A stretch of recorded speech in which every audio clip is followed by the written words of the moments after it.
días, mi nombre es Bexy Loreli Bayona Ciesa, soy estudiante de la carrera de Educación Inicial del quinto ciclo A del Instituto Sagrado Corazón de Jesús. El día de hoy voy a contar la historia de Ave sin nido, es una obra literaria de Clorinda Matto de Turner. Es una historia que me marcó muy profundamente. Ave sin nido es una novela que no solamente nos muestra una gran injusticia, sino también nos hace reflexionar sobre el poder, la desigualdad y aquel dolor de no saber a dónde tú perteneces. Todo comienza en el pueblo de Quillac. Quillac es un pueblo escondido en los Andes, rodeado de montañas, de sembríos. En él había una plaza pequeña, una iglesia antigua y casas. Entre ellos vivían personas muy humildes. Ahí vivía Juan Yupanqui con su esposa Marcela y con sus dos hijas, Margarita y Rosalía. Eran gente muy buena y trabajadora, pero quienes vivían en el abuso, la pobreza y el olvido. Una mañana clara, mientras el pueblo despertaba, se supo que don Fernando Marín llegaba. Don Fernando Marín era el dueño de la hacienda Manzanares. También estaba su esposa Lucía, quien era una mujer muy distinta, compasiva y con buen corazón. Marcela, la madre indígena, tenía fe en que ella podía hacer algo por ellos, podía ayudarlos, tenderle la mano, y esa esperanza la hizo levantarse con más fuerza ese día. Entonces Lucía, al ver regresar a su esposo Fernando, le pidió dinero para poder comprarse un vestido de fiesta. La realidad no era que ella quería comprarse un vestido de fiesta, sino quería ese dinero para poder apoyar a la familia de Marcela. Don Fernando, sin saber la verdad, se lo entregó el dinero. Entonces ahí fue cuando vio llegar a Marcela a Casablanca, tan tímida con su hijita agarrada de la mano. Lucía, al verla, se quedó tocada, sentimental. Algo despertó en ella y se dio cuenta que no podía dejarlas o ser indiferente ante eso. Lucía no tardó en enterarse lo que pasaba o lo que estaba pasando en aquel pueblo de Quillac. Se enteró que el cura Pascual, el gobernador Sebastián Pancorbo y el secretario Estefano Benítez eh, se turnaban para explotar al pueblo. Eh, los pobres ahí no tenían voz ni voto, se les debía siempre el trabajo, se les faltaba el respeto, no había justicia, pero recibían bastante castigo y desprecio. Lucía no pudo quedarse callada ante aquella situación.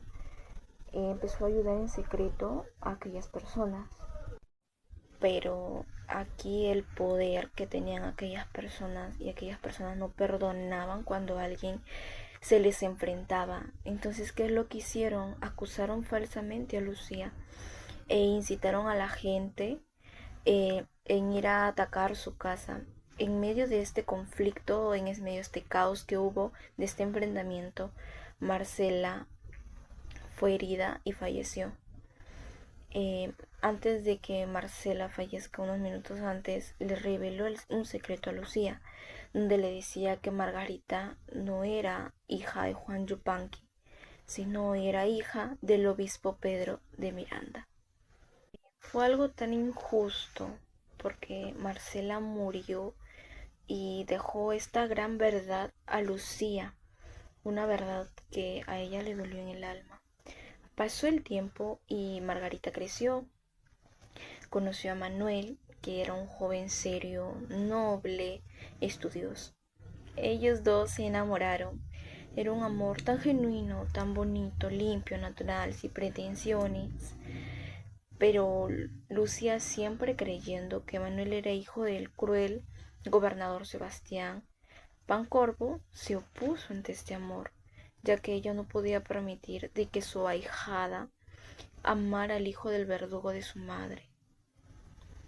Entonces, la familia Marín decidió emprender un viaje a Lima. llevándose a Margarita y a Rosalía.